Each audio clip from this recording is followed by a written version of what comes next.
Magandang balita, Biblia. Mga Gawa, Kapitulo 16, versikulo 16 hanggang 40. Sa bilangguan sa Filipos.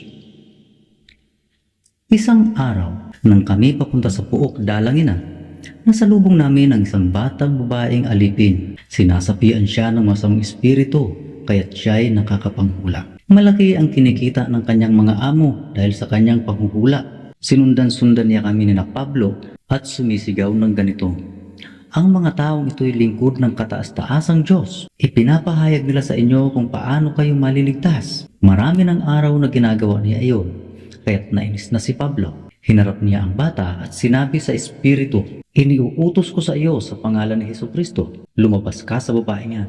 At noon di lumabas ang espiritu. Nang makita ng mga amo ng bata na nawala ang kanilang pinagkakakitaan, sinunggaban nila sina Pablo at Silas. Kinaladkad sa liwasang bayan at iniharap sa mga may kapangyarihan. Iniharap siya ng mga pinuno ng lungsod at pinaratangan ng ganito: "Nanggugulo po sa lungsod ang mga Hudyong ito. Nagtuturo sila ng mga kaugaliang labag sa kautusan nating mga Romano. Hindi natin maaaring sundin ang mga itinuturo nila. Nakisali ang mga tao sa pananakit sa kanila at pinahuparan sila ng mga pinuno at ipinahagupit. Pagkatapos sampasin ng paulit-ulit, sila ay ipinabilanggo at pinabantayang mabuti. Ipinasok sila ng bantay sa kaloob-looban ng bilangguan at inilagay ang kanilang mga paa sa pagitan ng dalawang mabibigat na kahoy.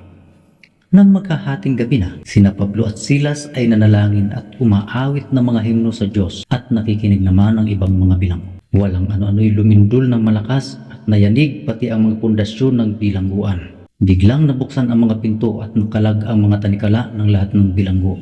Nagising ang bantay ng bilangguan.